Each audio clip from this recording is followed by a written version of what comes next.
आप कांग्रेस को या वो छोटे रिचार्ज को वोट देंगे तो उससे बीजेपी को फायदा होगा, उससे बीजेपी को फायदा होगा। मेरी बात जहन नशीन कर लो।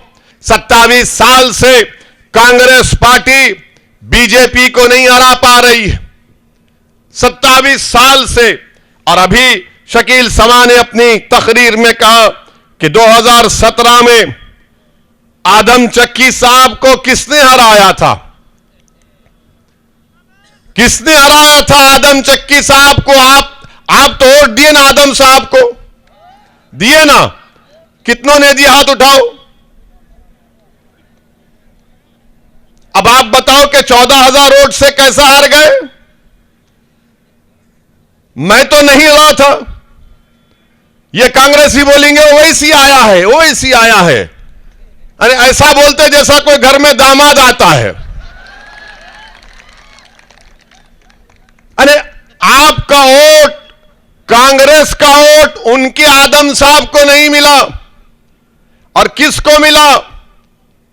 अब जो बीजेपी के विधायक है उनको मिला। तो बताइए फिर हार किसकी वजह से होती है? कांग्रेस आकर सिर्फ यही बोलेगी, देखो भाजपा को हराना है। हम भी कह रहे हैं भाजपा को हराओ, मगर याद रखो मैं भाजपा को हराने के लिए अब अपने आप को मारने को तैयार नहीं हूं। मैं जिंदा रहना चाहता हूं, मुझे भी ताकत मिलनी चाहिए। आपने कांग्रेस को वोट दिया, कांग्रेस मोटी होती गई, मगर जब ये मोदी के सामने जाते ये पतले हो जाते हैं। कांग्रेस के 12 या 14 एमएलए 2017 के बाद भाजपा में दौड़कर चले गए। जब कोई नहीं पूछता उनको को कैसे चले गए तुम बीजेपी में। मेरे अजीज दोस्तों और बुजुर्गों, इन चीजों को आपको समझने की जरूरत है। जो पार्टी 27 साल से भाजपा को गुजरात में सत्ता में आने से नहीं रोक पाती है, वो आपके हक वोट के हकदार नहीं है। मेरे अजीज दोस्तों, आज मंजलिस आपके दरमियान में है।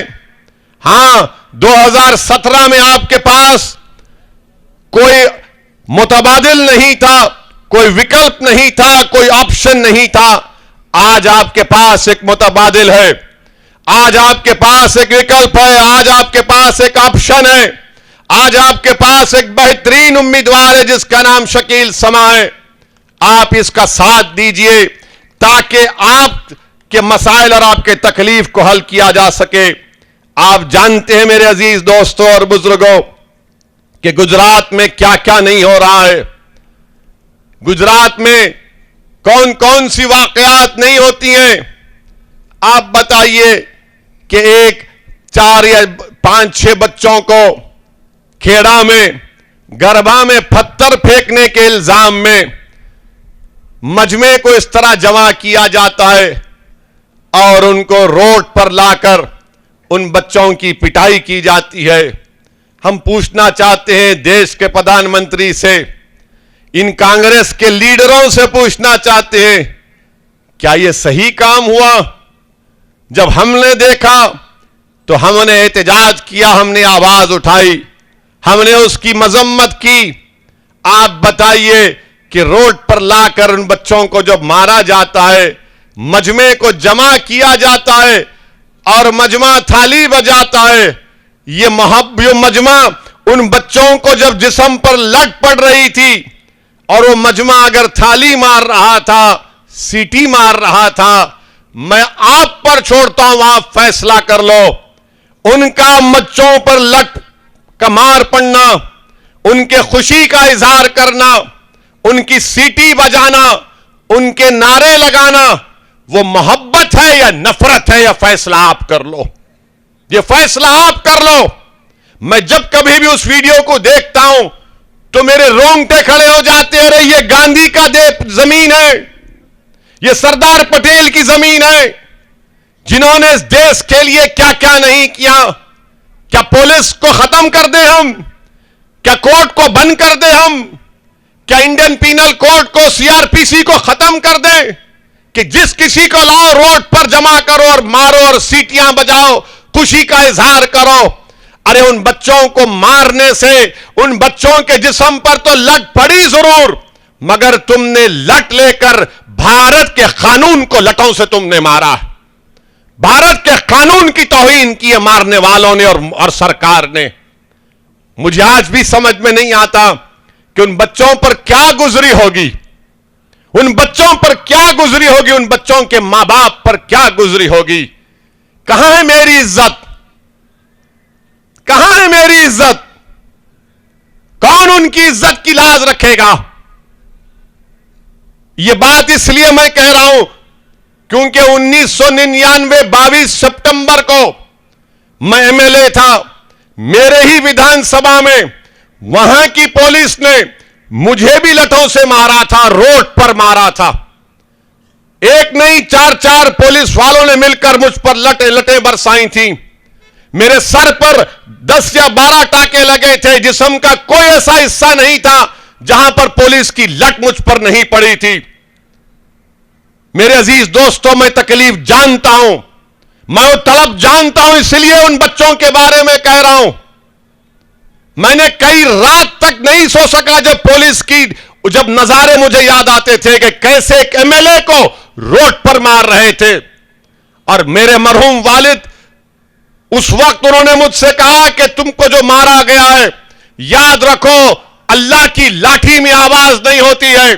जो हुकूमत तुम पर हमला की है, उस वक्त चीफ मुख्यमंत्री चंद्रबाबू नायडू थे।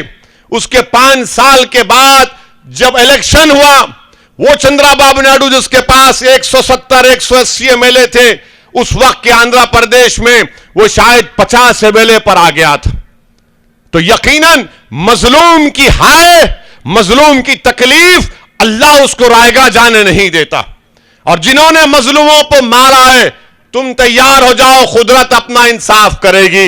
अरे हम क्या कर सकते हैं? वो तो सबका रब है, वो इंसाफ करेगा। मगर हमको क्या करना है? हमको मुत्तहिद होना है।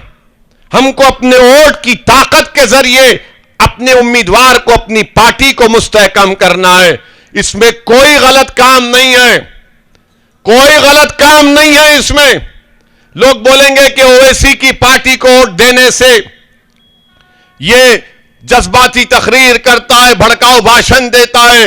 लोग बोलते हैं कि इससे तनाव फैलता है। मैं तनाव नहीं फैला रहा हूं, मैं सच्चाई को बयान कर रहा हूं। मेरे अजीज दोस्तों और बुजुर्गों, बताओ आप 27 साल से भाजपा जीत रही है, इसका जिम्मेदार क्या तुम असदुद्दीन ओवैसी को बना दोगे?